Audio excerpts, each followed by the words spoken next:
Welcome to Relics Radio, your favorite weekly podcast dedicated to the metal detecting and treasure hunting community. Here are your hosts, Ken from Adventures in Dirt and Tony from 5280 Adventures.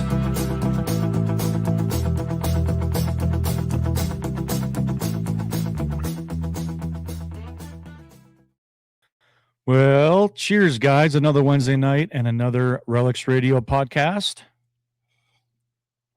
I know I'm not the normal face you guys are used to of bringing you into Relics Radio. Ken is having some technical issues. He's going to be on here in a momentarily.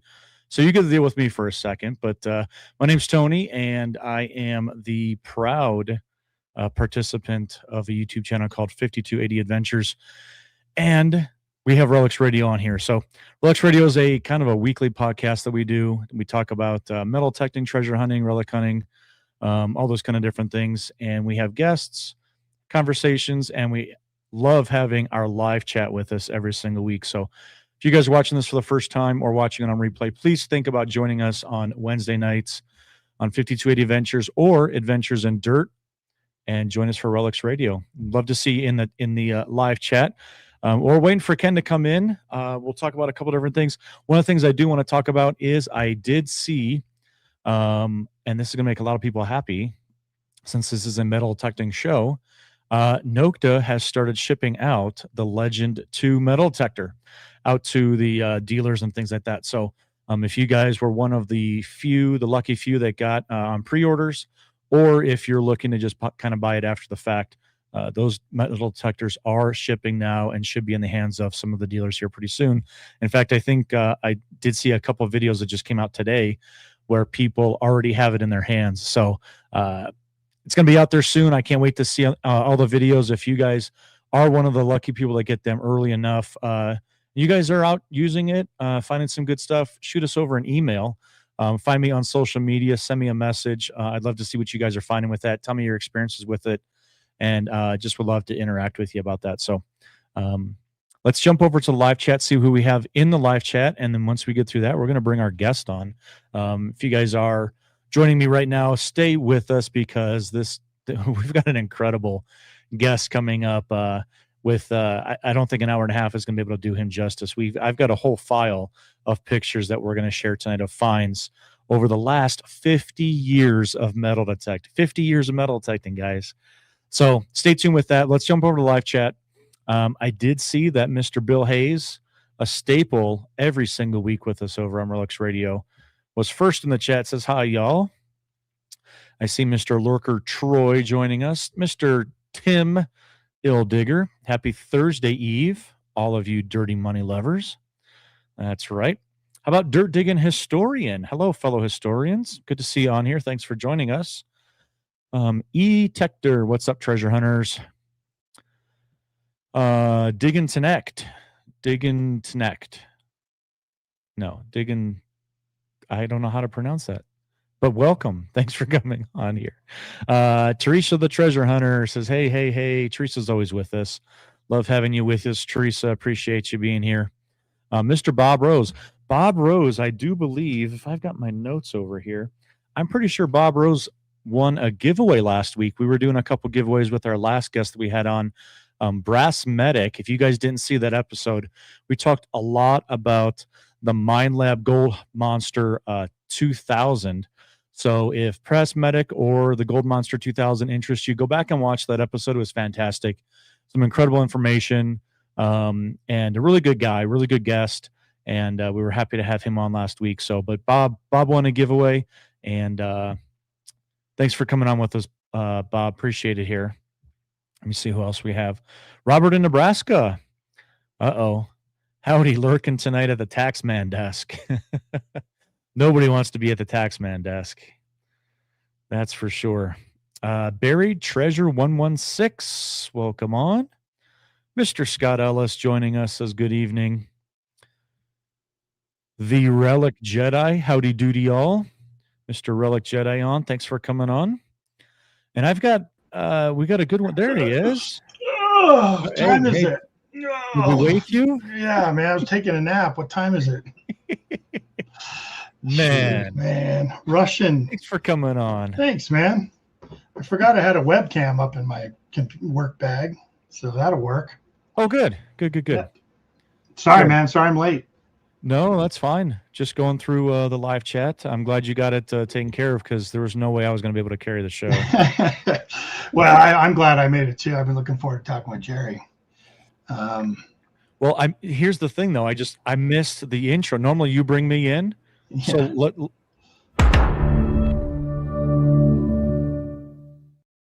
oh man.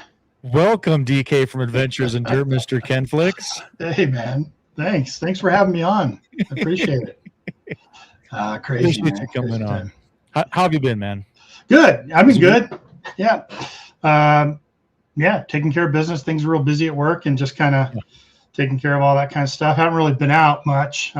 Hurt my knee. Did something to my knee, so I know. Getting ready for an MRI next week, and until I figure out what's going on, maybe a torn meniscus or something, I'm gonna probably stay out of the dirt for a little bit. But man, I'm itching to get back. Last time I was out, I had that HF2 coil out there, had that little tiny gold nugget test card I was going to use, and I did. I shot some video about that on the different coils and different frequencies, different programs, and it came out great. But I just need some more footage to go along with it. Some things I didn't get done that I wanted to get done. So. Are you going to have that up on Adventures in Dirt when you get that finalized and stuff? Sure will, yeah. Up on all my social media, we'll get that one. I'll probably tag XP in it, and they said they were real interested in seeing what I could make of that with that little tiny gold nugget. So, sweet.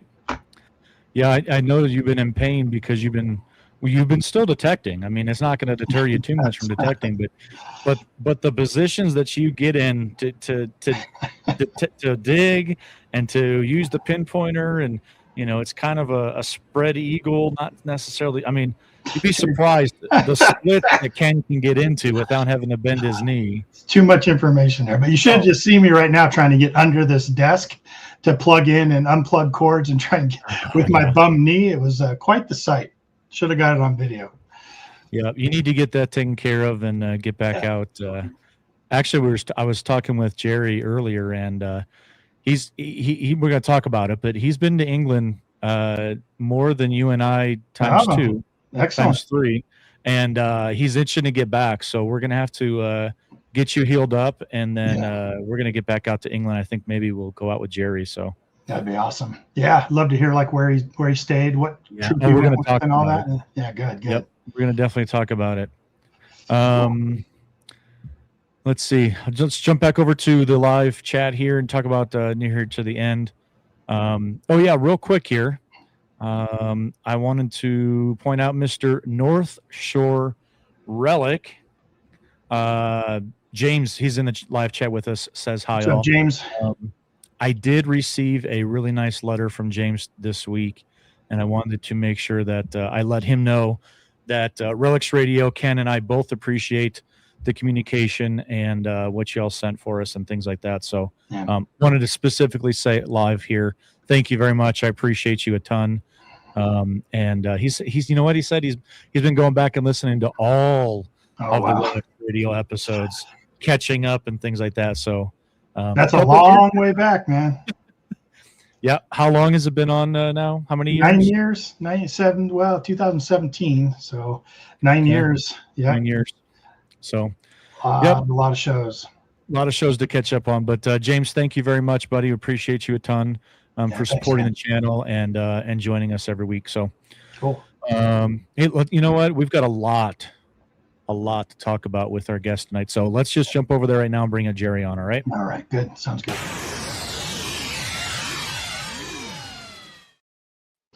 Proud to introduce Mr. Jerry Bates joining us from Boston. Cold, snowy Boston. Cold, snowy Boston. Yeah. Next week, I head out to Wisconsin to go visit some grandkids. And I told my wife, why are we going to Wisconsin in February? It's beautiful this time of year. Come on. Yeah. So what kind of weather you have right now, Jerry, over there? Are you like below zero, or are you doing better now? 21 degrees out. The snow melted a little bit. We had 2 feet of snow last week that's just not going anywhere because it's been so cold. But too deep to do any detecting. So research time, Worst right? kind of snow. Does your ground get real frozen hard? Not too bad. In the fields it does, but in the woods the leaves cover it, and then you can dig in the woods. You can get a good spot in the woods. You hear that, Tony? But the ticks now, it's just not even worth going in the woods sometimes anymore. It's pulling the ticks off you. It's nuts. Yeah, it's crazy. We get pretty. Our ground turns to concrete pretty much in the fields and all around. I think if we can get some real loamy soil somewhere, sometimes we get a little relief from that. But definitely up in the mountains, the mining camps and stuff here. Tony and I are both in Colorado. Underneath those trees with all the pine needle fall and all that. Really nice digging up there, even in the wintertime. But it's a nice blanket. It keeps it nice and which is strange because you get up in higher elevation. You're up at 11,000 feet. You think with the cold temperatures and stuff, everything would be like 6 feet frozen. But it's actually easier to dig sometimes up in the mountains than it is, like you said, out in the fields down here that freeze over with any sort of moisture and low temperatures. Just exposed to the elements. There's no cover for them. Exactly. There's a chisel and a hammer trying to dig something up. Well, we've done that too. We've done that, believe me. I've done it. We've all done it. But I've done it. I think when Tony got his Manticore for the very first time, it may have been your first time out. I can't recall. I know it was first time out with the Legend for me. And we were out in the winter time, but we got a killer permission on a stagecoach stop. And for here in Colorado, that's a really good permission, So we were out there and we're hearing these targets, and I it's taking 15 minutes to try to get down, chipping away at the dirt to try to get to the target. And then you're like, oh, it's a nail. And then it's a pull tab. Yeah. It makes you second guess your life, but you're like, it sounded. I mean, what was I gonna do? Pass it up? I mean, I had to dig it, right? Yeah. You're there to learn your machine. You got to do more cherry picking on the ice, Give us a little bit of information about you. Kind of your digging history, where you're kind of at, and specific GPS coordinates for all of your good finds. So okay. I got a map I read out and I got everything documented. Perfect. We'll show that later. I'll share the link. You'll be all set. Okay. And I'm doing tours too, so you can contact me the link below, and I'll bring you right out to the fields. No problem. All right, let's do that. Shoot. How long you been detecting, Jerry? Well, I've been detecting since I was 12. I'm 61, so that's almost 50 years, and I still don't know where the time went. I'm like, are you kidding me? So, but I've been doing it a long time, and it's something that I just gravitated to when I was a kid and never stopped doing it. Just kind of, that's what I do. Have you always been in Boston, or when you got the bug, were you somewhere else? No, I grew up in South, like pretty much right now I'm in a town called Lakeville, which is about half an hour south of Boston. I grew up in Easton, which is only about 20 minutes away. So in the general area, it's right near Plymouth on the coast near Rhode Island. It's perfect place to put for detecting. There's so much history here. It's great. So it kind of just fell into it. And when, driving around on your bike when you're a kid and watching all the development, and they're digging up the ground and they're pulling up bottles and they're finding bottle dumps, and you're going in and playing and you just get addicted to it. It's just like, wow, what's this? And that's kind of how it happened for me. It was just kind of really a real natural evolution into it. Like you didn't have parents pushing you into it or buddies dragging you along or anything like that? Well, you know what happened? My mom, I brought some bottles home, and my mom's like, oh, where'd you get these? Show me. And she was like really interested. And she started digging with me. And then her brother came and brought a metal detector. And I was like, what's that? A metal detector? I want to try that. And that was it for me after that. Oh my gosh. I was digging up everything, Well, it's funny you were talking about being 12 and things like that. When we were talking beforehand, I've got a couple of pictures of some things, and I asked you about it, and you're like, oh yeah, I found that when I was 12 and this kind of thing. So I'm going to bring up a couple of pictures, and we can tell. I would love for you to tell that story that you told me off camera here. About the boot pistol? Yep, I'm working on that one exactly.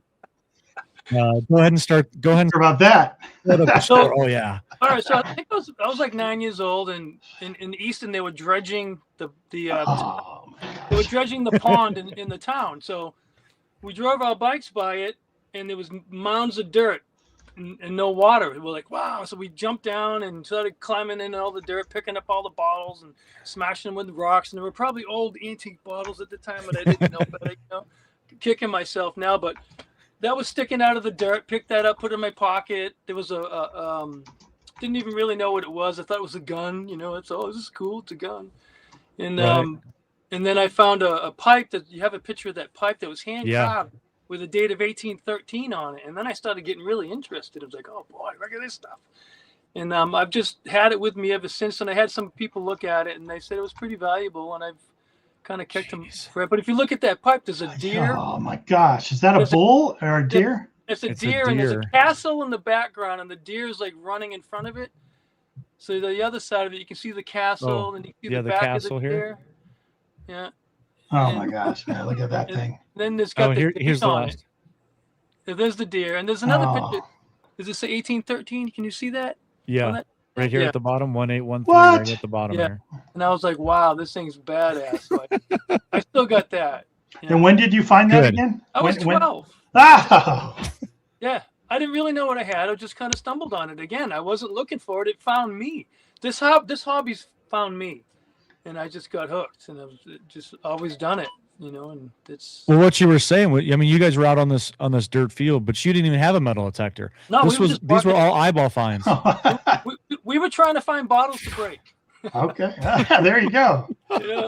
That's what you did for fun back then, We didn't have the internet, video games. You had to make do with your time. That's so cool, man. Look at that thing. Hey, Scotty Coppers asked, what is it made of? What is that pipe made of? Do you know? It's a good question. I'm not 100% sure what it's made of. It doesn't seem like it's wood, but it seems like it's... I mean, what did they make in 1813? I never really researched it enough to know exactly what it was made out of, or even where it was made. It looks like it might have been made in London or something. Is it cast? Is it heavy?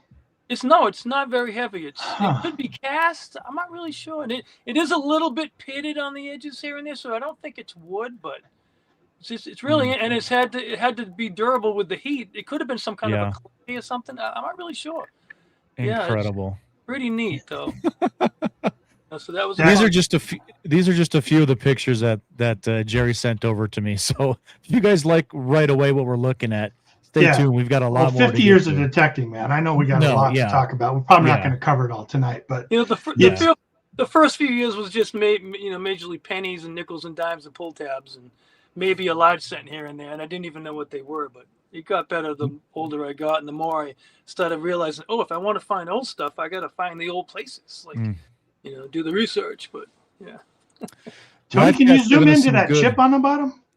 Yeah. Are you able to zoom in on that chip? Yeah, it's like giving us pitted. Okay. It could be a clay, but it was thick. It's not thin. If it's a clay, it's very thick. Yeah. Oh, wow. Yeah. Yeah. That's just so amazing. Wait, finds like that are just piece of it. Oh, there it is. Oh, that's the bottom. Look at that. Yeah, 1817, not 13. That's right. Oh, 1817. Yeah. Yeah. The live chat's given us some great. One says clay, one says bone or antler. It could be. Maybe it is bone. Actually, Scotty Coppers is a great idea. Mammoth tusk. Yeah. I would lean on it being bone. I think it feels more like bone. To say that, yeah. Bone or antler, yeah, bone. Yeah. But look at just the intricate, the carving. It's so personal. Somebody worked on that. Yeah, and that's how I found it, just like that. I never even had to clean it. Oh my gosh! It was sitting on the top of the dried up little bowl of little area where they didn't dig. It was just like sitting there. Yeah, that's incredible. Man, Larry wants to know if it still works. It does. I haven't tried it lately. There you go. That's funny. Yeah, I love finds like that, man. It's so unique.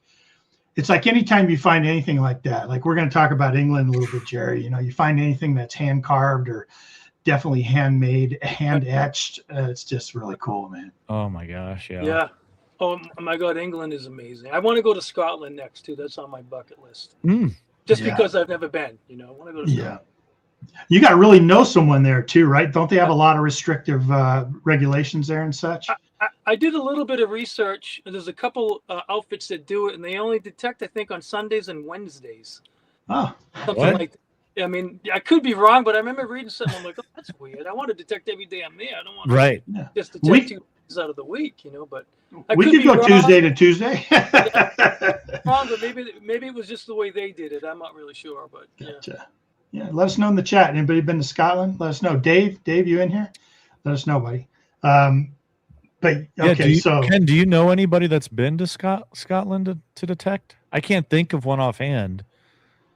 The Scottish detectorist, him and I have touched base a time or two. Okay. Hasn't Dave gone to Scotland? Yeah, maybe. What about Tim? Would Tim might know? I don't know. Tim, let us know in the chat. He's in the chat. Yeah. I would love to go there too. That's where a lot of my genealogy goes back to. You know, I did a lot of genealogy research, and down my dad's line kind of goes back to Scotland. And I've always wanted to. Matter of fact, my last name, I read this thing. It's probably a bunch of joke, but talks about, you know, I'm a honorary member of Clan McGregor. You know, because you know, when they were running from the Campbells, they changed their names to kind of hide from them, and King was one of the names that they chose. So we'll see. That's cool. Yeah, I'd love to go back there and visit for sure and detect. That's the same reason why I want to go there, because I did the same thing with my ancestry, and I'm like, oh, I'm Scottish. I had no idea. Oh, there you go. Right. That's right. Right. Yeah.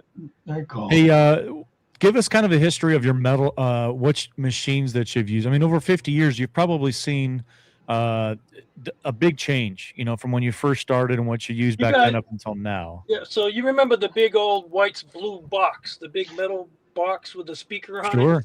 Yeah. Muffler on a stick. Yeah. Yeah. I started off with that, and, you know, it was tough, but I did okay with it. But I didn't really know what I was doing. I was just going to the park. Yeah. And then I ended up upgrading to not a DFX, but it was like next. Oh no, I bought a where was it? It was a place in Worcester. I'm sure. Well, anyways, I ended up going with the Garrett 1000 with the green machine. Oh yeah. It was the first digital detector I ever had, and I was like finding pennies all over the place, and that's all I found was pennies. I was like, I don't want to find pennies. I'm gonna get another detector. So I ended up with the XLT. Okay. And that machine was unbelievable at the time. It didn't have great depth, maybe 5, 6, 7 inches, but I found tons of stuff. I was hitting places behind the churches in Easton that used to be, I assume they were like, you know, on Sundays, people would go picnic behind the church and have, you know, barbecues or clam bakes. And this place, a friend of mine, Bill Henderson, Ralph Jacobs, and myself hammered this place for a whole summer. We found over 250 silver coins from like the 1800s. I found jewelry, gorgeous gold-plated old jewelry and stuff, and rings. Just concentrations of it, right? Yeah. It was just no matter where you went. It was Indian head pennies. It was fun. Oh my gosh. Cha-ching, man. That's amazing. And we actually got a write-up in Treasure Hunter magazine for it. Oh yeah. Yeah. I should have showed you pictures of that. We got a write-up in the front page of the cover. And oh no, it wasn't Bill Henderson. It was Bruce Perper. I'm going to say, how you doing, Bruce?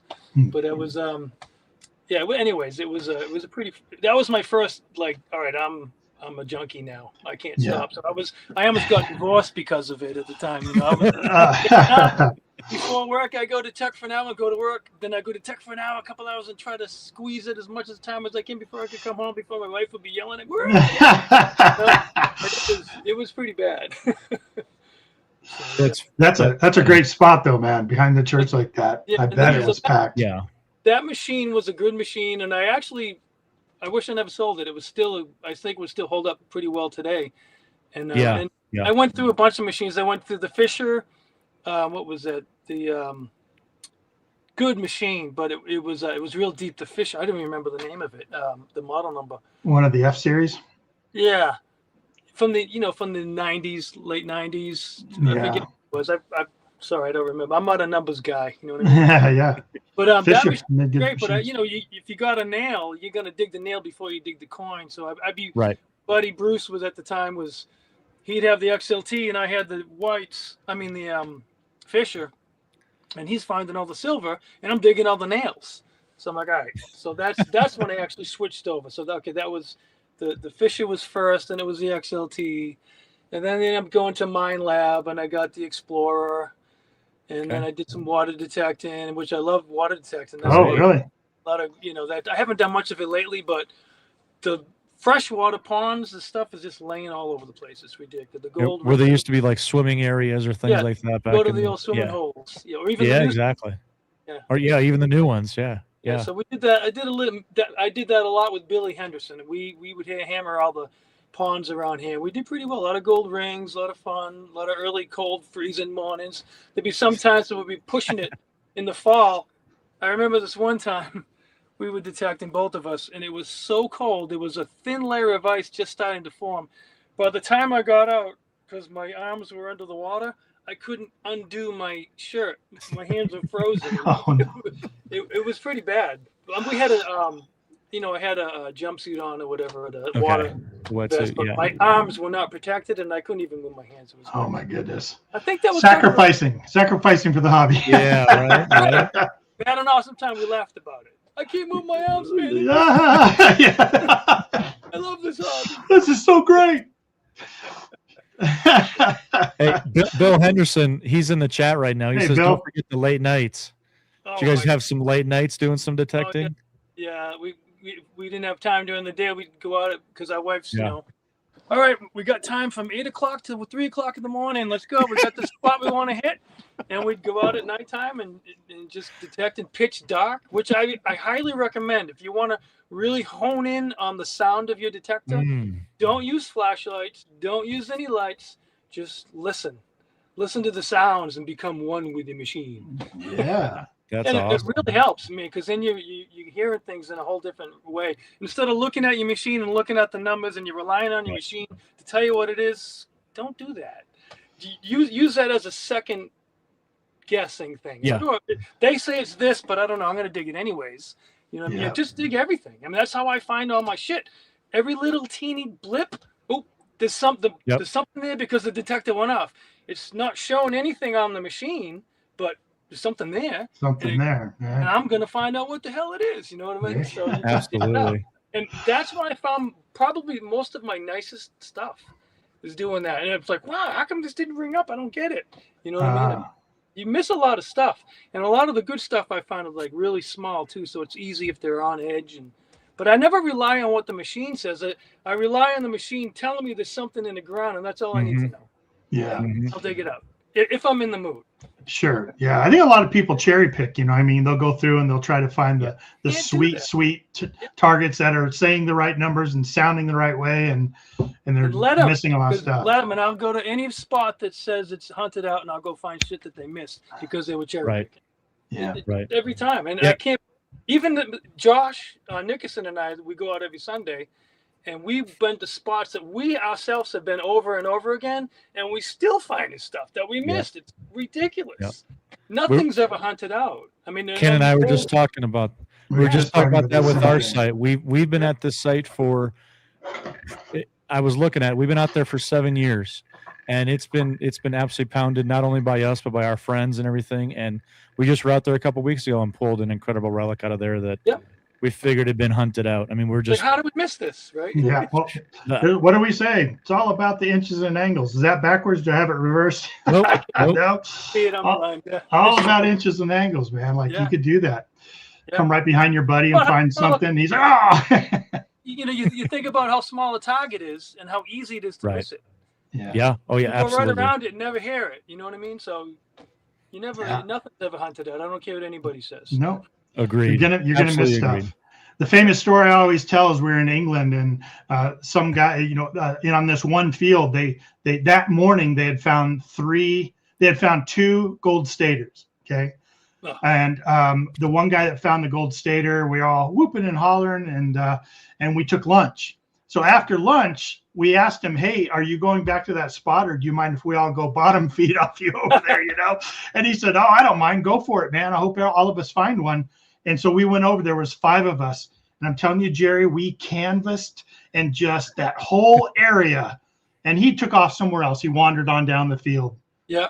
We didn't hit anything. Nothing. He wanders back, Jerry. And all of a sudden I was 10 feet from him and he's back in the mix. And he goes, Ken, come over here. Not going to believe it. And he found a quarter stater. Yeah. And he goes, look where it was. And the little hole he dug it out of was in somebody's fresh boot print. Oh, wow. So 5 of us hammered that whole area, and we missed that half stater or quarter stater, and he came and he found it. The second one. Jeez. You know, those the 8 tree coins I found recently? Yeah. Yeah. I don't want if you wanted to bring that up yet or not, but absolutely similar story. When I found the first day, I found 6, right? And I said, okay, everybody go in it. Look, I mean, it was George and Denise was with me. All right. And they were cool. They were respectful. They didn't crowd me like flies on shit. Sorry if I said the word shit, but you know, they were respectful when I started finding them, and I found more of them. And then afterwards, like, I can't do this all by myself. Come on in and you know, see what else we can find. And nobody found anything. So we went back again the other day, and everybody went in there again, and I let them go in to the area. And then I waited. Then I went back in, and I found another one right away. I'm like, nice. And they're like, "What did you find?" And Josh is like, "Yeah, Josh was with me that day." He's like, "You kidding me?" I'm like, "Dude, it was right in. It was in a hole that I already dug." Yeah. And then 10 minutes later, I found another one. And he's like, and I go, I can't explain it because there was 4 people in there, excellent detectorists with excellent machines, and nobody heard those except me. So I was just like, I'm inches lucky and angles, man. I'm just lucky. I'm not trying to say I'm the best detectorist because I'm not. I'm just a lucky son of a bitch. Yeah. Had you ever found a tree coin before? Yes. Before this? Yep. In mid 2000s, I found a pine tree shilling. Beautiful coin. I was trying to find the picture of that too. I couldn't because I held it up with the trees in the background. It was a nice picture. But anyways, and I found I think it was a 3 pence with it too. And those are the first 2 I found. And then a couple of years ago with Josh, I found a willow tree. And I got a picture of really? There's a picture of the willow tree I sent you guys. It's a single coin. It was a shilling, and it had a love token bend in it. And that coin. Oh, it's in his hand. It's the one it's in his hand, Tony. Do you see it? It's kind of shiny. Let me see. No. Stand by. It's on a table. It's on a table. Oh, it's on a table. Okay, so it's not in your hand. Of it. There's a picture of the front, the back, and then with the. Okay, I don't have that one, Tony. There it is. Yeah, there you go. So yeah, if you look at it, it's got that love token bend in it. It's either a witch bend or a love token bend. I'm not sure if it's a witch bend. I think it's more like a love token bend. Are you guys familiar with the love token bends on the silver coins? I've heard of them, but I'm not. Yeah. I learned about that when I was in England. They would bend. Mm-hmm. They take a nice silver coin and they bend it a certain way, almost like a Z bend. I guess the best good way to describe it. And they would give it to their loved one as a token of their love. And then and the girl would hold it as long as they, still liked them. And then when they broke up, she tossed the coin, I guess. And that's where you find these coins. That's how you find them. Yeah. Yeah, I thought this coin had more value because of the love token, but you're right. They don't want a bent coin. Come on, man. Yeah, I do. They don't get it. They just don't get it. But that was a pretty amazing. I thought it was going to be worth so much more than what it was, but still, I guess that's the when I first started detecting what I wanted to find, my mother gave me that red book, the coin book. Oh yeah. And I saw the NE coin, and I said, I'm going to find one of those one of these days. That's the coin I'm going for. And I guess the willow coin is as close as you can get. So, but that's my next white whale is the NE. Hopefully I find one of those. That'd be good. I have never, I haven't been doing this too long, but I have never seen a tree coin spill before. Yeah, I never have either. I've never. Never. There was no other silvers except tree coins. That's it. Bizarre. You know how rare that is? Yeah. You know how rare that is? Like, you try to figure out what it was. Did the guy just like to collect tree coins? Obviously, that's a lot of money back then. That's the picture of only 6 of them. That was the first day I found a 6 pence and another 3 pence with it, or another 2 pence. But unbelievable. Anyway. But you try to bring yourself back into time, and you figure out, okay, well, did he bury him? Was he shot? And actually, I found 2 fired musket balls in the same area. So I'm thinking, oh, geez, maybe he was shot. And they didn't know he had the money on him and he spilt the coins or something. Try to come up with a story or make sense of, or maybe he just ran up the field and hit it. You know, because why isn't it anything else other than tree coins? It's just crazy, so right? Is the pine tree shilling, is that only 1652? I think they're all 1652 or 1653. Yeah. Some of them. I see these 4 are 52. Yeah. And I just don't know about the small. Oh, those are the 16. same. Yeah, the 3 pence and the 2 pence are the same years. Yeah. And there's another picture of them laid out, labeled, all 8 of them. Yeah, I don't have that one tonight. I didn't give you that one? Oh. You may have. I just don't have it here. Let me see. I downloaded some pictures. No, I sent it out to PCGS to get graded and authenticated, and it was. I wasn't going to do that. I didn't really know what to do. I asked a lot of opinions, and because I am going to sell them, but no serious collector is going to buy them unless they're slabbed. So I'm like, you know what? Sure. This is what it. So I haven't heard back yet. So I haven't got the value of them or anything, and so any day now. I don't know. I researched it because I didn't know much about them. Just that they were rare as hen's teeth to find. Yeah. But so that 6052 date was not actually the mint date, right? A lot of the coins were minted for many years, but they always put that 1652 date on them. Exactly. Yeah, they did that to avoid. Here, let me read this to you for those in the audience maybe that don't know much about them. They were produced in Boston by mint masters John Hull and Robert Sanderson. They were the first silver coins struck in the American colonies.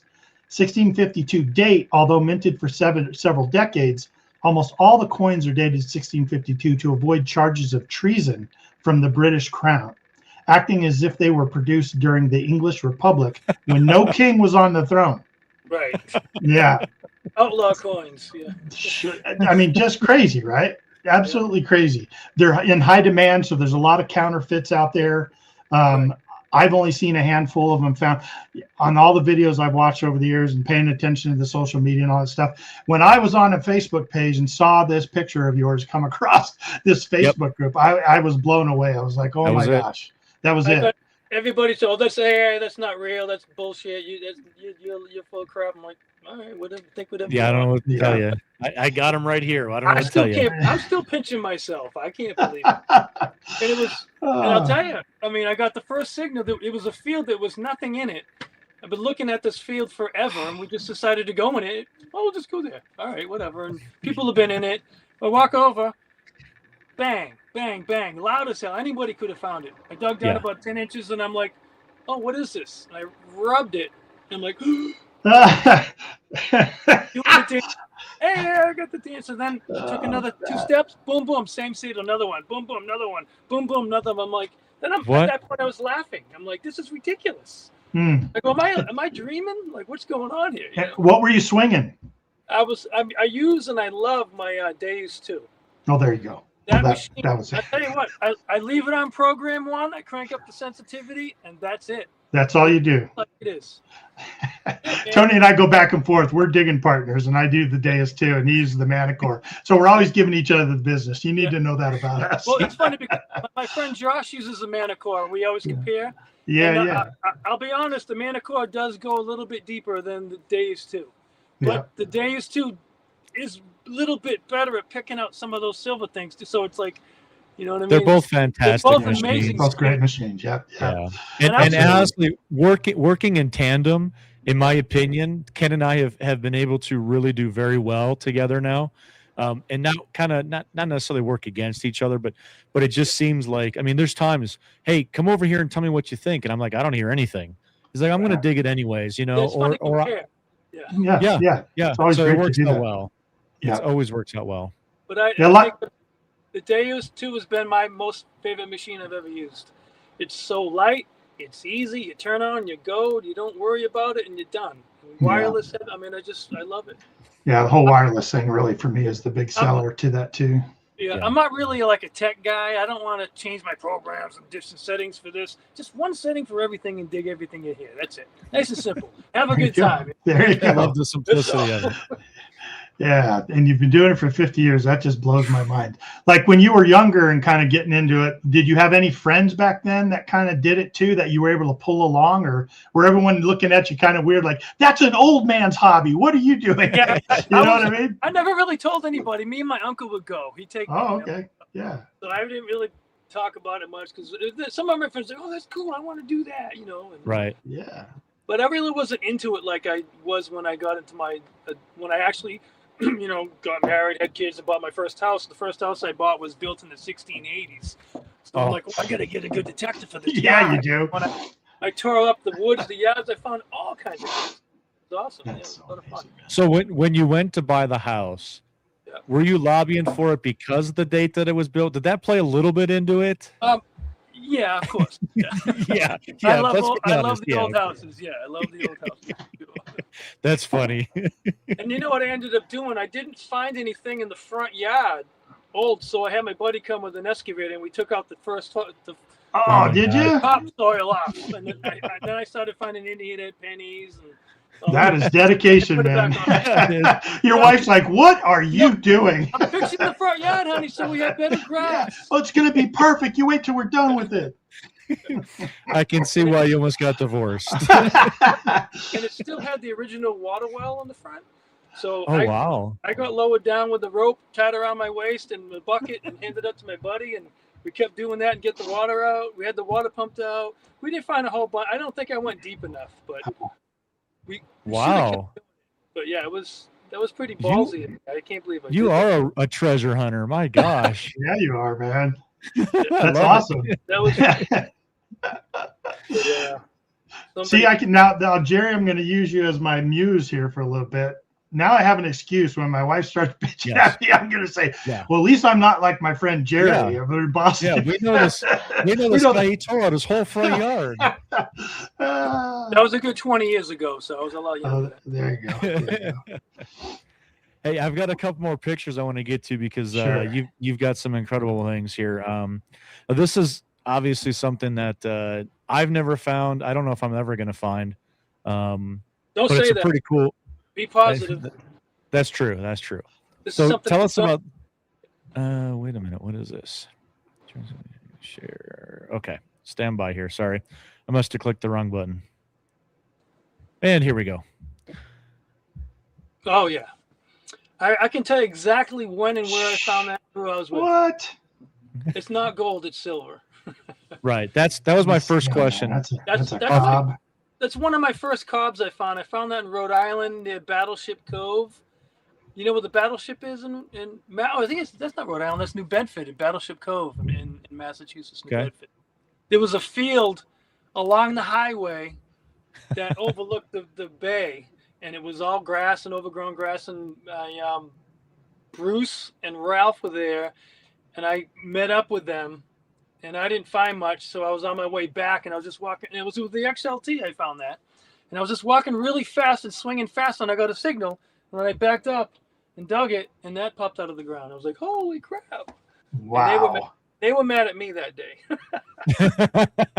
They weren't happy. You knew what it was immediately? Well, I wasn't familiar with them because I've never really seen one in my own hand. I never dug one before, but like, oh, this is a cob. Oh my God. Yeah, I was just shocked. Yeah. Wow. It's really thick too, real heavy and thick. It looks thick. I was like, my gosh, that was. Yeah. Those are my favorite coins to find. They're so awesome. I got a picture of there's a picture of a Frisbee upside down, and I got all my silver coins in it, and there's a huge cob. Do you got that picture? Yep. Check out the size of the cob. You can knock somebody out with it. Now, I found that, remember the time when I was going at nighttime with Billy? It was one of those excursions at night in this field. It was pitch dark. I thought it was a piece of junk. And I just put it in my bag until I took it home the next day. And I almost crapped my pants when I realized what it was. Right there on the top right. Right up here? You can see all the cobs there. And oh my gosh, look at all that. You can see the cob that you just took a picture of. It's like 2 away in the middle there, and then look at the size of that one. This one's huge. It was gigantic. I thought I almost threw it away, but I ended up I better just throw it in my bag because I'm not really sure what it is. because I couldn't see anything when I found it. But if you look, you got that is amazing. Cubs look at this picture, man. All the that's New England. That's New England. And you can see the other coins on the left. Those are from England. Yeah, these are all cut hammered. And some of them have like they got the hammered coins. And there's a couple of them that have the love token. Right? Bullhead, yeah. Yeah, this looks like a love token here. Yeah, and below it there's a big one. Yeah, oh, this one here. Very bottom. Very bottom. Look at that huge one. Yeah. That was when the only time I was in England, I was on my way back. I was swinging back to the van, just like we're always doing and finding stuff, right? On the way back to the van. Yeah. And I'm swinging in the biggest Z pattern you've ever seen. Like I was not overlapping at all. And I'm just running, trying to get back to the van because you're just gripping onto every second you can be in these fields. And all of a sudden I hear bing as I keep running. I'm like, well, what in the heck was that? So I go back and I go over it, and there's nothing else in this field, right? I haven't heard another sound. And I dig it up. It's completely wiped, and just the edges, like you said, one is turned down, one is turned up. Right. And I'm like, oh my, what is this thing? Number one, there's no markings on it or anything.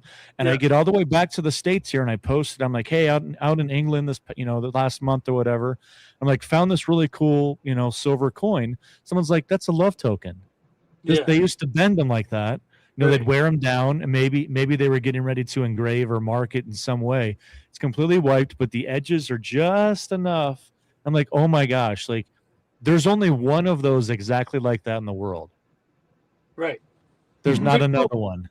Yeah, and it had meaning. Somebody was in love. Absolutely. Absolutely. There's a story behind it. I love huge story behind it. Yeah. And you see that gold-plated nickel?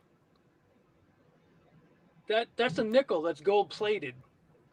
Where'd you come up with that? I found that. I just put it in a case because I didn't want to ruin it. Yeah.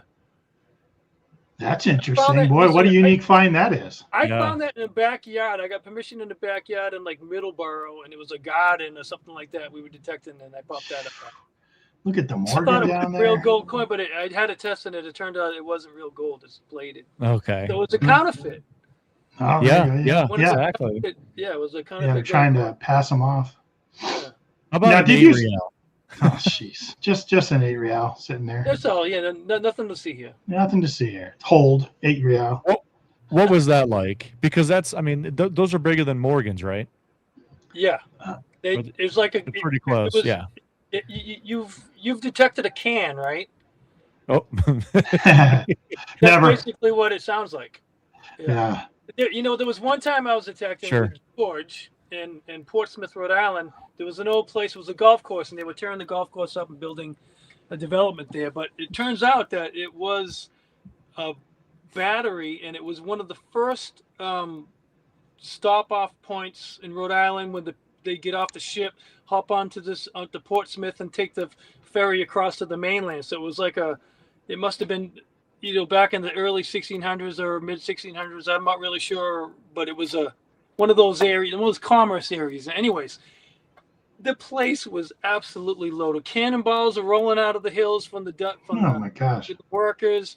But one of these days I was detecting it there again because we hit it all the time, and reals would be popping up, all kinds of cool shit. I got a signal. And I was kind of tired, and I think I was using what was I using for a machine? It wasn't it was the XLT. Anyways, I got it. I thought it was a can, so I stopped, took my headphones on. I'm just standing there. George walks over. He goes, "What are you doing?" I'm getting kind of hungry. You want lunch? He goes, "What? You got a signal?" I'm like, "Yeah, it's just a can." He goes, he ran his detector. Well, can I dig it? I'm like, "Yeah, go ahead, dig it." Oh. He dug it, and it was a 8 real. You wanted this yours? I'm like, nope, I don't deserve it. It's yours. I would have walked. No way. 15 minutes later, I found a 24-pounder cannonball after that, so I made it my day up. So there you go.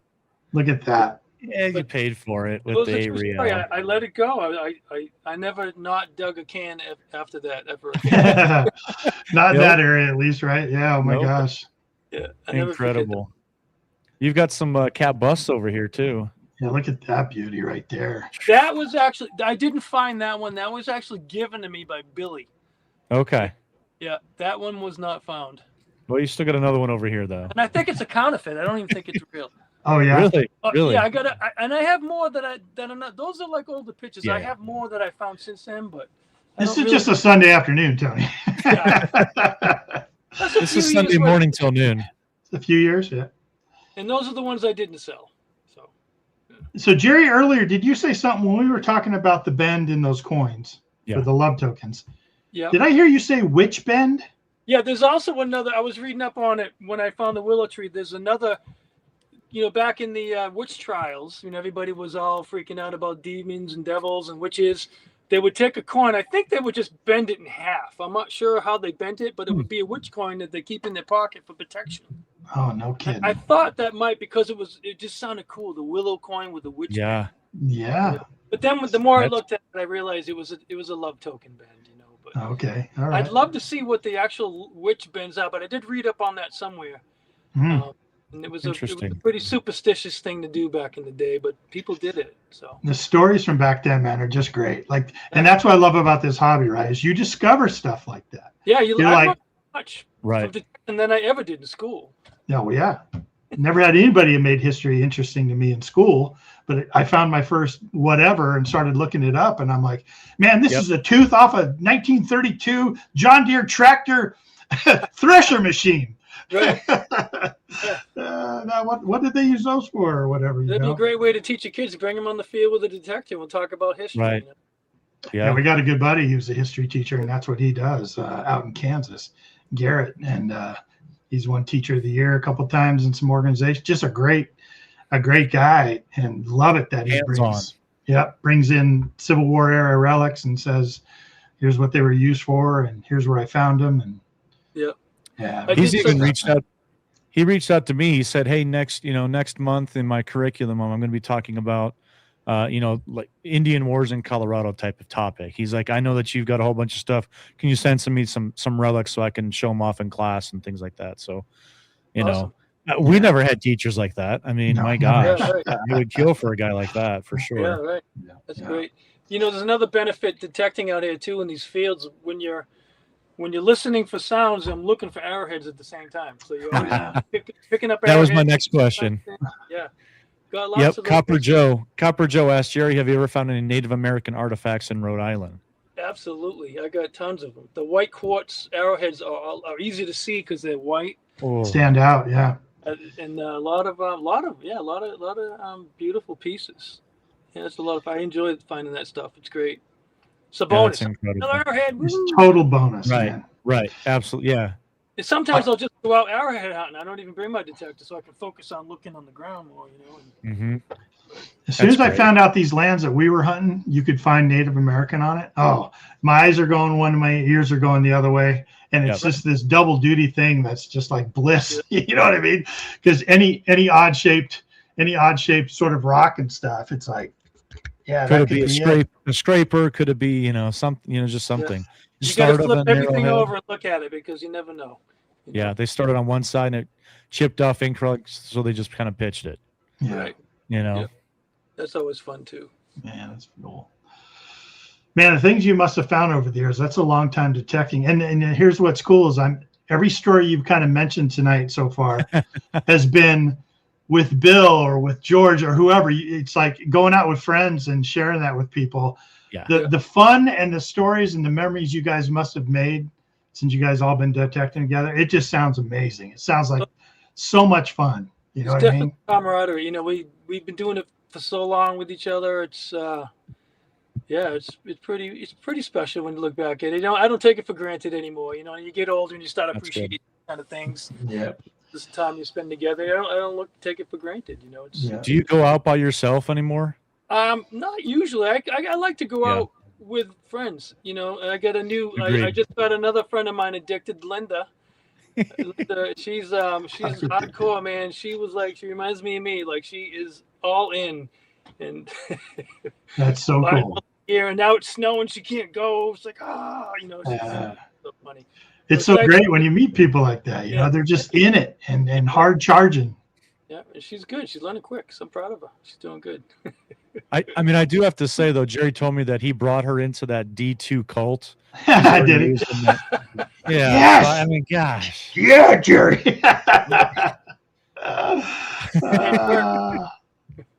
We always have the haters.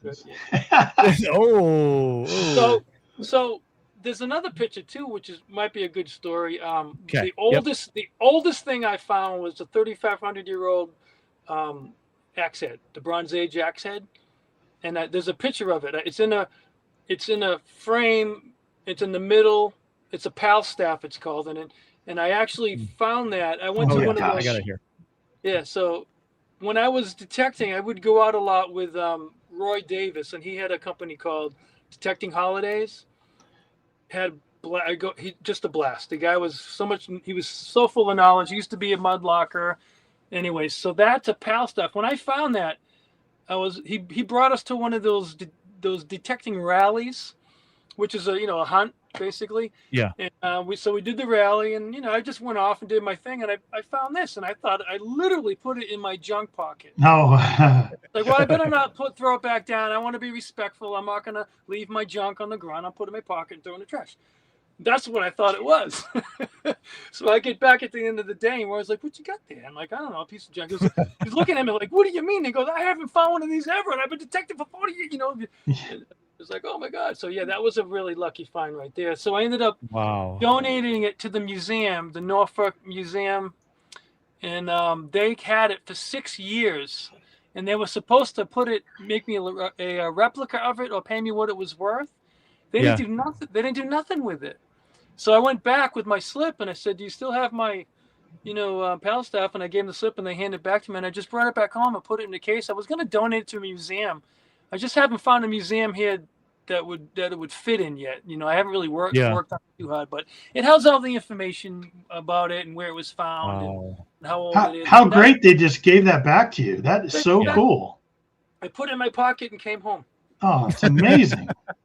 It's amazing. I mean, if it survived that long, I mean, it's going to go in your pocket. I mean, it had dry rot on it. They weren't protecting it. I kind of put some oil on it. Oh. You think they'd give you a lot of red tape and like, well, we can't, like, we got to disclaim it and it's got to go to, what I mean? It was in the basement of the museum for 6 years. Oh my goodness. Doing nothing. Yeah.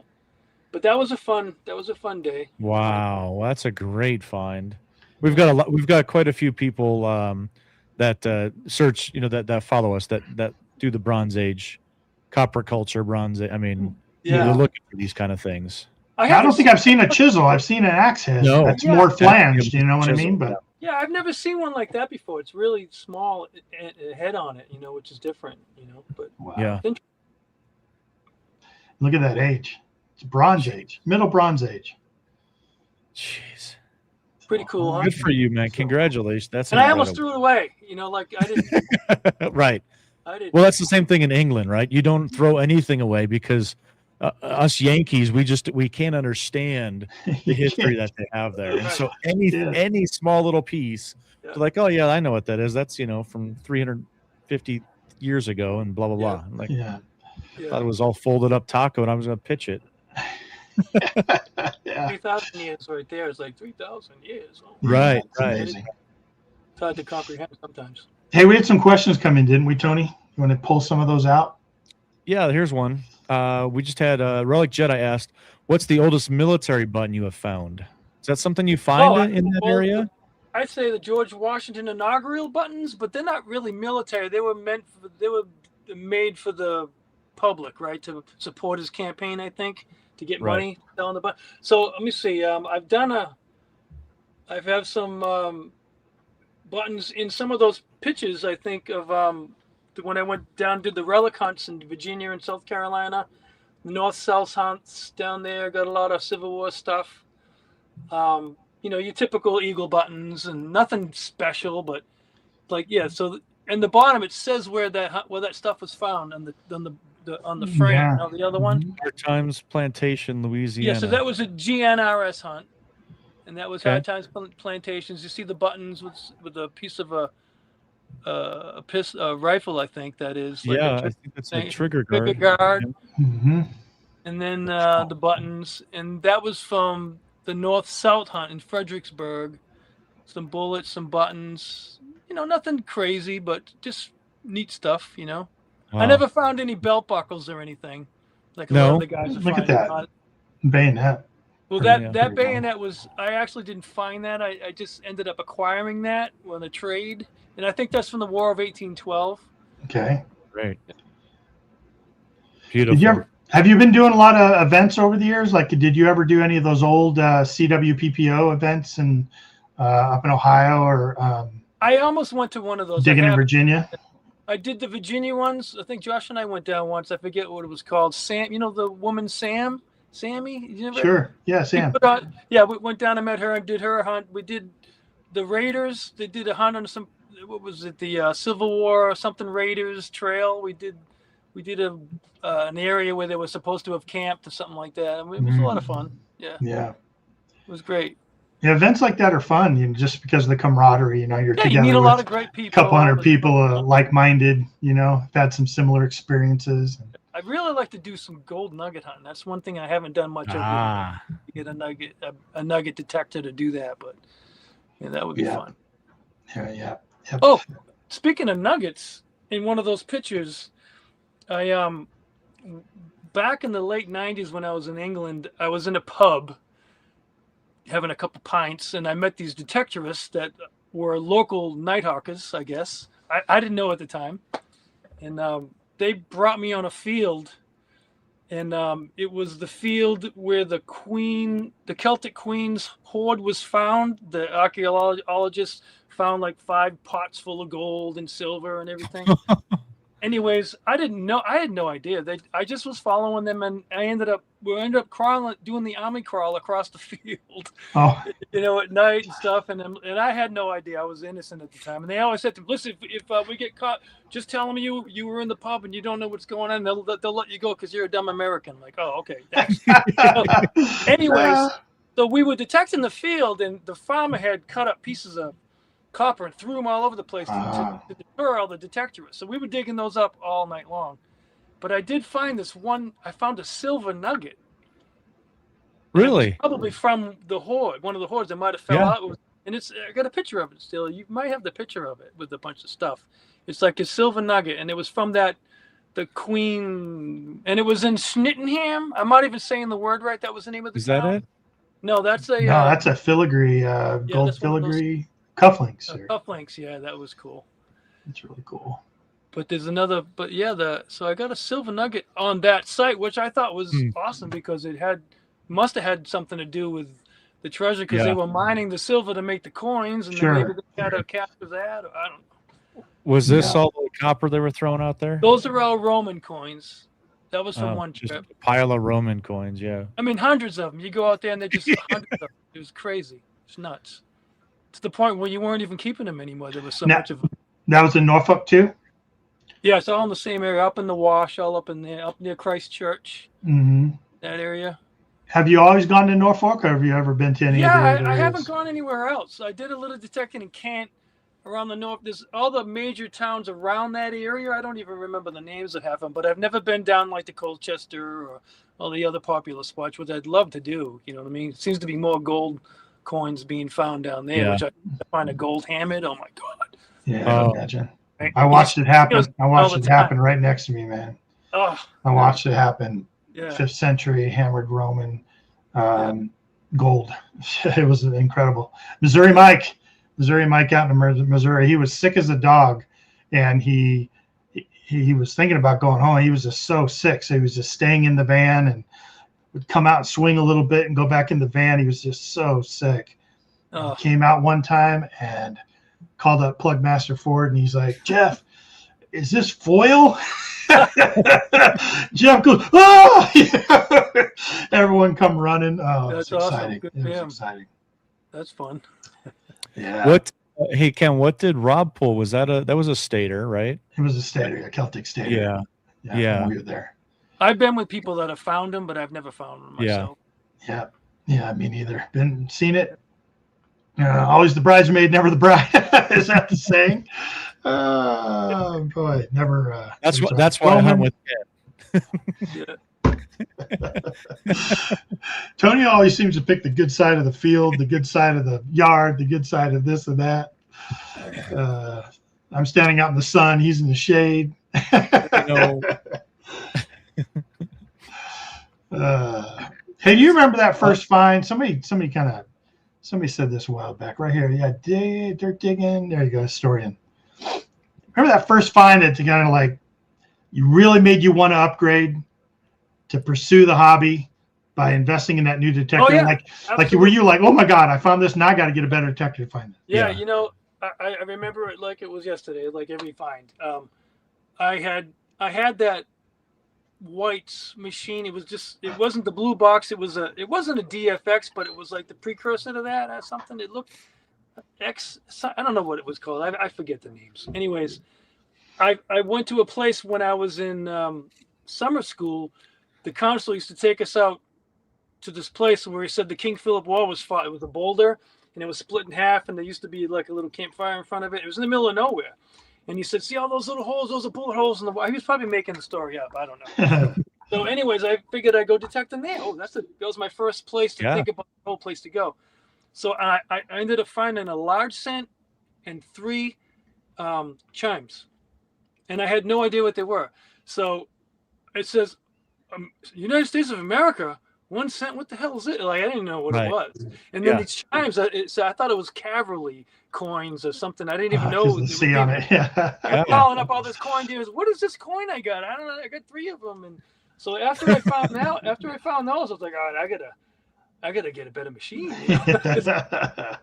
Those are good finds to make that move, boy. And shortly after I bought that house, that old house, it was like in the same.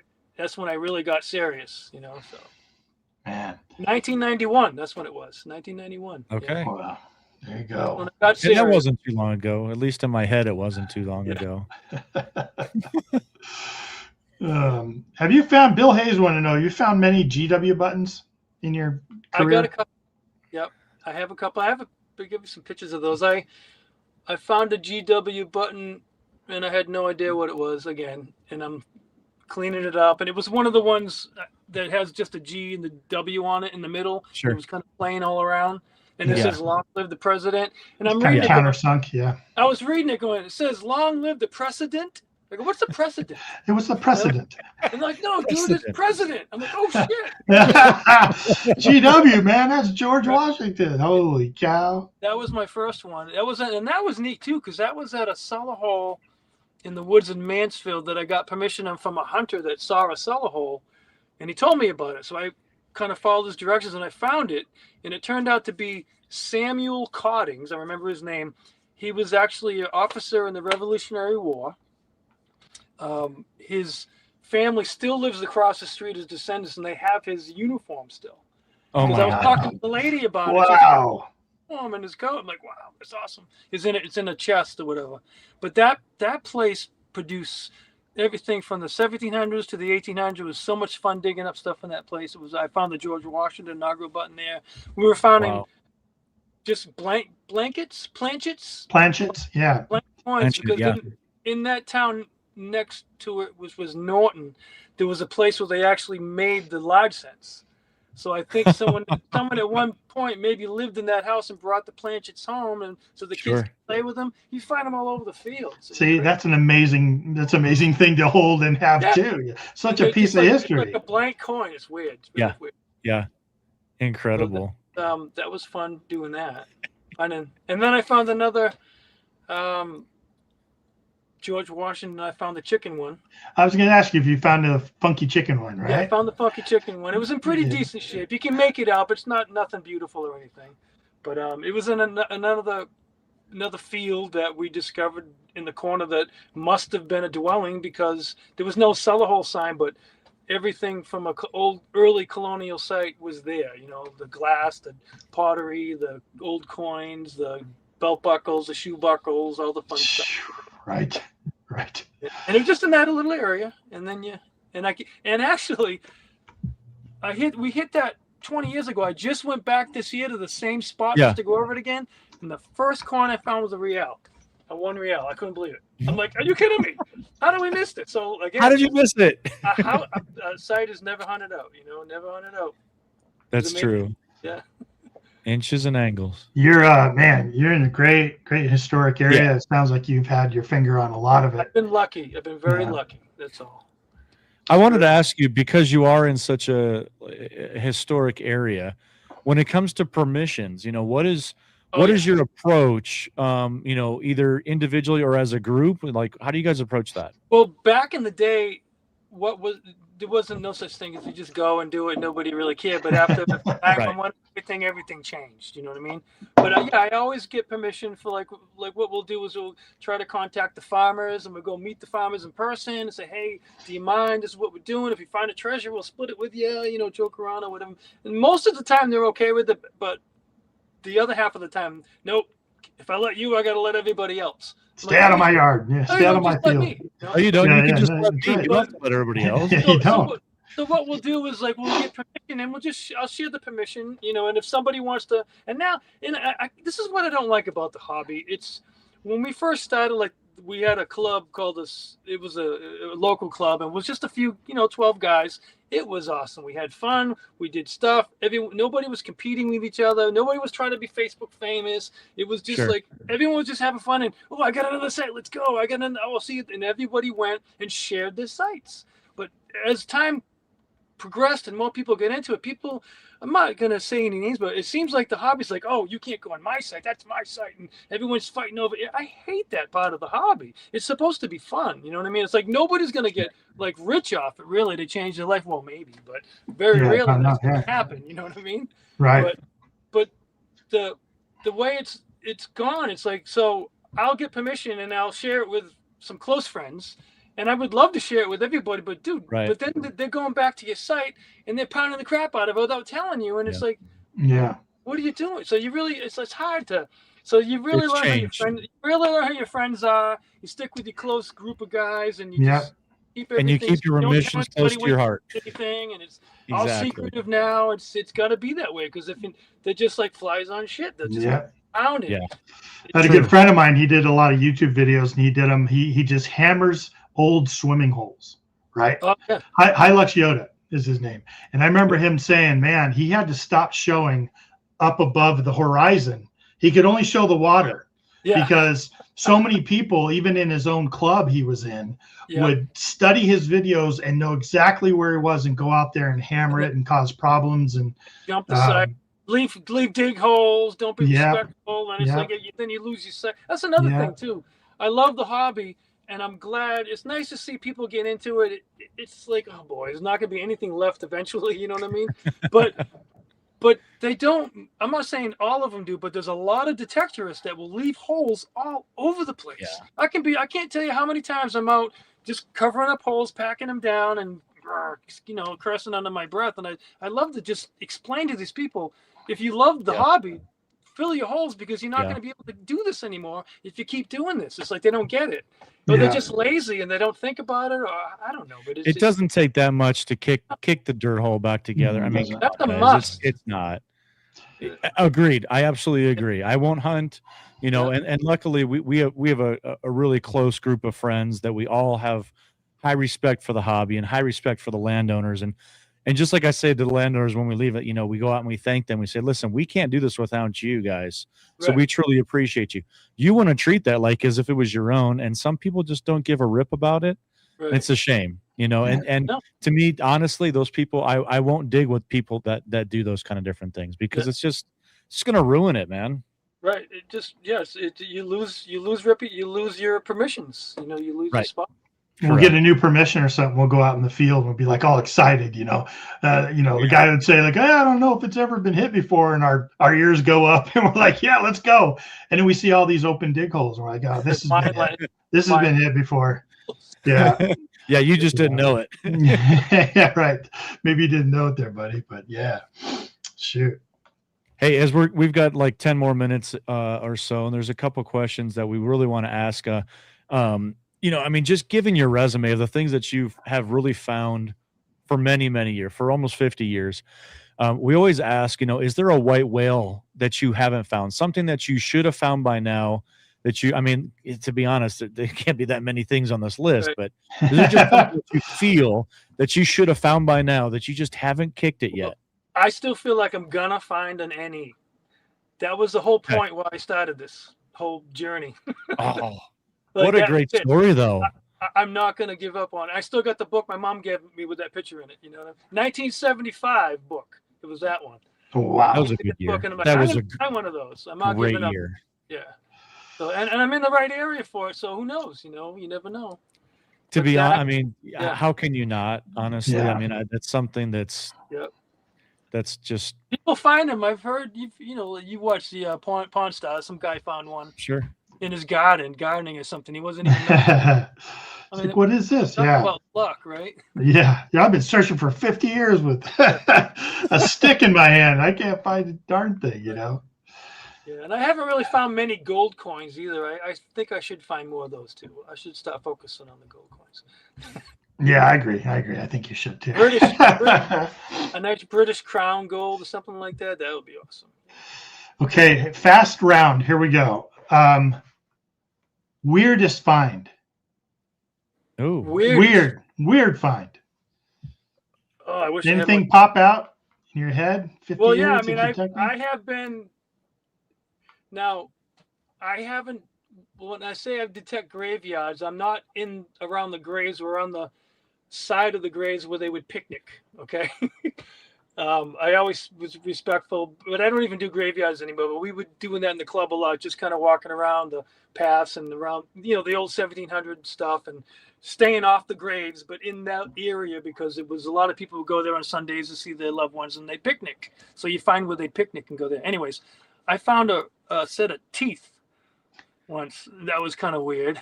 Oh yeah, that would be freaky. Silver teeth, like the upper part of the jaw or something. Really? Yeah, I put it back in the ground. I didn't even. Yeah, I guess I'm a little off the path there a little bit. I mean, oh my gosh, that's crazy. I mean, weird stuff. Yeah, I mean, fun stuff would be like those old condom holders. Those old Merry Widows. Yeah, never found one. Never found one. It's on my bucket list. Yeah, those are fun to find. Those are fun. Yeah. But I can't really think of. The teeth is pretty crazy. Like local. What about like yeah, I'm sure you've found just hundreds and hundreds of them, but local like merchant tokens, different tokens. Tokens that are the size of like large cents. I got those small ones. I got my token books, but I can't even tell you what they are right now, to be honest with you. Yeah. I found plenty of tokens, and some of my favorite ones is like the old 1700 copper coins, and they'll be like stamped with JAS or the number of the thing, or those kind of tokens. I like to find those are cool. Yeah, so it's actual coin that was used as a token. Those are fun. Yeah. Wow. Or turned into a button, like you find those a lot, like in England and stuff, where some old hammer coin's been turned into a button, something like that. That's always incredible cool. History. Yeah, and it's so much. I mean, it's just good to get out, detect. It's like meditation, swinging your coils like your mantra. You just chill and just follow your instinct and hopefully find something. That's usually the way I do it. I don't really think too much anymore. I just go. Do you log all your finds in a diary, or is this all just from memory? Like, do you write anything down and document? I have everything in separate little boxes, and I got it stored away in my safe. And I have pictures. I guess I could say I log everything by taking photographs of it and keep it into my computer. But I don't really spend too much time. I'm not that kind of a guy. I'm just kind of, I like to find stuff, and I like to move it on or share it or sell it or just keep going and find it. I just like to find things. Just to keep my hands busy, It just, I don't know. Oh, and always looking down, right? How many things have you eyeballed because of your keen eye? Just mostly the like Native American, I would say. Right. But like, have you found some cool stuff just eyeballing it on the ground? Pipe. I just in the airport. I took an awesome trip to Maui. I didn't bring my detector with me. I wish I did. But I was like walking walking in line and I'm looking down and I'm picking up coins on the ground. Oh, here's another Spanish coin. Oh, here's the coin. It's just like a bad habit. You know what I mean? You always you're trained to see stuff. And even when you're driving in your car, yes, you're looking in the woods for cellar holes all the time. And you don't even know. My wife hates riding with me because it's like, one of these as I watch. Whoa! Wait a minute, dear. Hey! It's nonstop. My head is on a swivel. It's just the way your brain works now. It's like It is. It's hilarious. Yeah, was that a foundation? We got to go back. Right? Mental note. Look that up. See if it's on the 1900 map. Absolutely. Yeah, we had a really good question here. Il Digger said, did Jerry detect Water Shop's pond in Springfield when it was drained? Have you heard about that one? I heard about it, but I did not make it out there. No. Okay. I don't know what he's referring to, but it's funny. I think Billy, who's on here, he's the one that told me about it. We were supposed to go, and we never did. Oh. We never. You probably did. Like about a 2-hour drive from us, so it was okay. When's the last time you've been to England, Jerry? Wow, too long ago. Probably 2002, something like that. Yeah, a long time. I'm missing it bad. Thank God for all the videos, but the more videos you see, I want to go. I almost booked a trip. I tried to book a trip this spring, but I couldn't get enough people in to get a group together. So, like I was telling Tony, please, yes, have an open. Call me. I want to go. Okay. Yep. Yeah, I told him we get a hold of a Georgia buddy. We'll get our group together and figure it all out. But I'd like to get back out there at least one more time. Yeah, we're always getting whispered like, "Hey, Ken, we got an extra spot open. Yeah. Somebody dropped. Yeah, interested and stuff like that." So we'll let you know. Yeah, I'll let them know. Like, hey, I can't go, but I got a buddy that would go. That'd be awesome. I'll get a hold of you. I want to bring the Deus out there and give that a shot. I haven't had it. I haven't had it in England yet. Last time I was there, I hunted with the Legend, the Nocta Legend, and before that, it was the Technetics T2, and I haven't had the Deus out there yet. So need to go back just for that reason. Right. Yeah. What's funny though? I will say this. This is from when Ken and I went. Ken, what year was that? Was it 22 or 23? Do you remember? I'm getting old, dude. I can't remember that crap. All right. Anyways, so there was like 12 of us, right? There was one piece of gold that was found in the 8 days that we were there. And I had mentioned it earlier. Florida Rob had found it. He found a Celtic stater. Do you know what metal detector he had when he found that gold coin? It's going to blow your mind. Tesoro? No. Good guess. Yeah, but you're heading down the right path. Yeah. A bounty hunter. Yeah. Another good guess. He had a Garrett AT Pro. Yeah. No kidding. Yeah, good machine, So yep. I mean, it's just crazy. We're all out there with our, $1,500 to $2,000 machines, and he was. For Rob's credit though, he even said to me, he was like, I'm kind of embarrassed. I've only got. I don't do metal detecting a whole bunch, but I've only got an AT Pro, and I'm like, dude, I mean, it's a great machine. I mean, I still have an AT Pro back here. Yeah. And he's so, I mean, I don't even remember. I think we were maybe 3/4 of the way through the trip. Yeah. And he got it. And I mean, inches and angles and my incredible. Theory on that I mean, there's like all the technology out now, all these machines are really good. Yes. Some of them may be better for whatever, have more features, but if you don't put your coil over the target, you're not going to find it no matter what you have. True. It has more to do with luck than it really does your machine. But most machines now just work great. I mean, you could find one with a bounty hunter probe. Well, maybe not, but I know when I did the GNRS, it was on the bounty hunter team, and it was terrible. I was not finding anything. Yeah. So like the trip Tony and I went to England, one piece of gold was found. The previous trip that I went, like 2 years earlier, there was 14 of us and 9 pieces of gold were uncovered, all in Colchester. So Tony and I both went to Colchester only, and 9 pieces of gold was pulled out of that trip. It was insane. It was just incredible. Cool. Now you turn it in. Do you get to keep it, or they take it and then they give it back to you, or how does that work with the customs or something like that? The Treasure Act and that. You can't take it home with you. You got the flow. Yeah. The group we go with, he collects everything basically.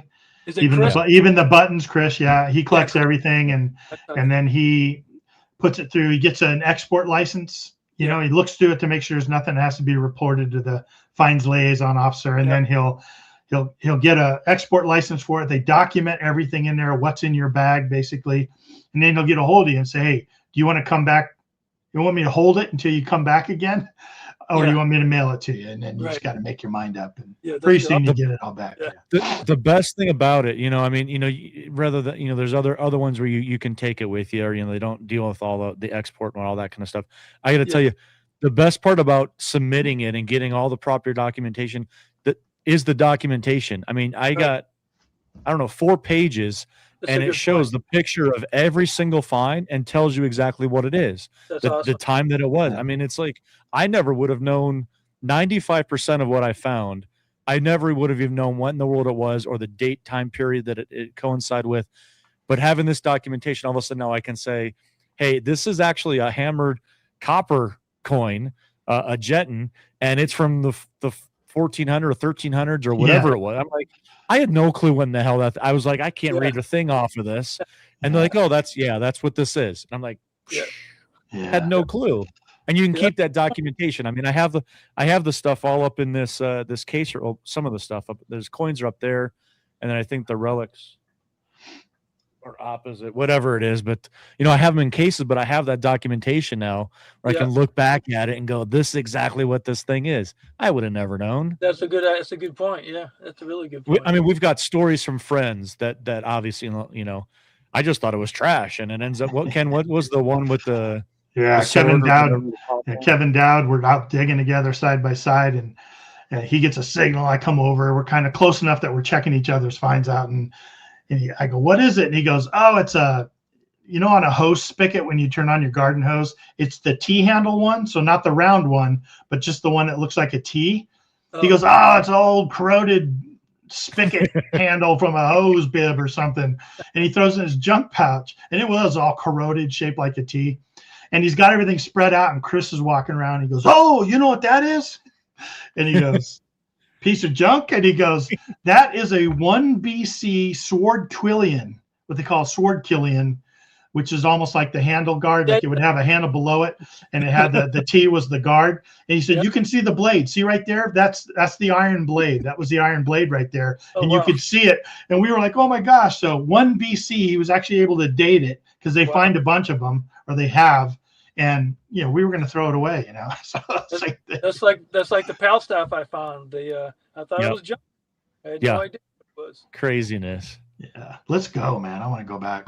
Yeah, I know. We're talking about it. I'm getting anxious. I'm way anxious. Way overdue. Yeah. Well, Jerry, man, you've been a great guest. Thank you so much for joining us tonight and sharing your journey, your story with us. Wow. Love it, man. Loving just your passion, your friendship with your friends, and everybody enjoying that together. Plus the finds, just the whole package, man. I really appreciate you sharing. A lot of fun, man. Your story. I didn't think anybody cared, but hey, it's great, you know. No. Well, it was cool. It was good learning about you. You know what I mean? Like we had never met, and you know, seeing those pine tree shillings, we're like, oh my gosh, like what's the story behind that? How did you find that spot? Like, have you ever? That's unheard of, almost, you know. So we wanted to hear that story for sure. Yeah, we were just in a good area and just got lucky. That's all. Simple as that. Amazing. Incredible. Yep. Congratulations on that, man. So cool. Hey, we say our goodbyes off the air. Do you want to hang out with us just a little bit down below? Yeah. You got time for that? Yeah, I do. Okay, cool. We'll put you down there. We'll say our goodbyes, and we'll come chat with you in just a second. Thanks again, guys. Yeah, man. Thank you.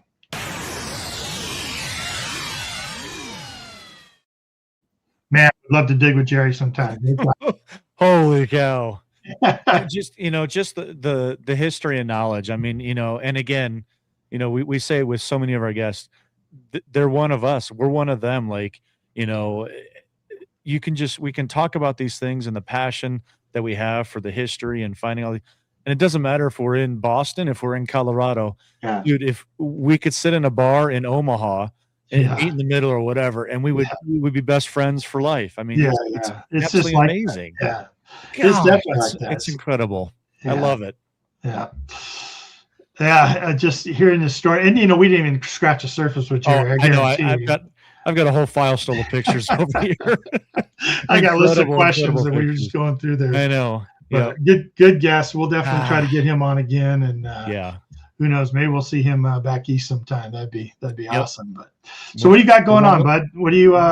I know I'm heading off to South Dakota tomorrow. Okay. And so I hope we'll see. I'll talk to Jason, see if him and I can hook up. Yep. We've been kind of touching base with each other. We're kind of both flexible right now. We don't know what each's schedule is going to be tomorrow. Definitely not doing any digging. I'm going to be there for work all day and then leave Friday morning to head back. But that'd be cool to see him again for sure. What about you? What do you got going on?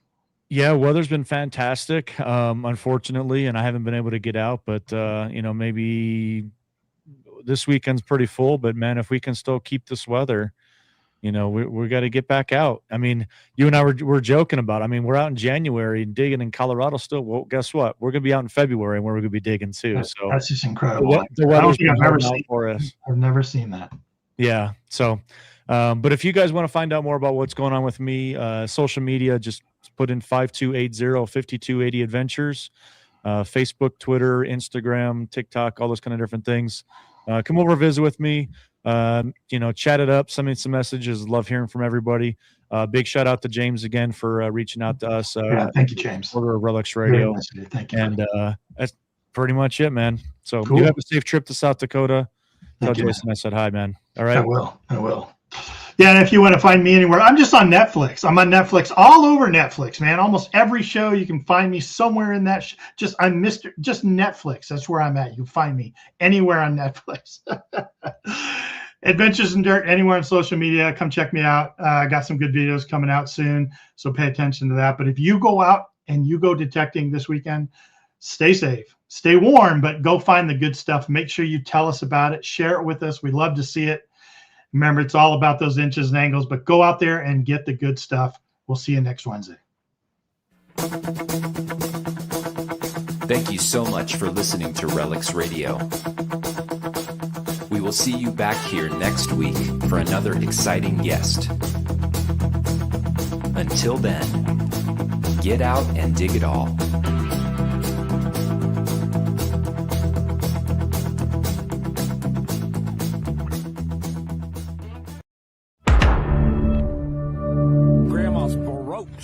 Grandma's baroque.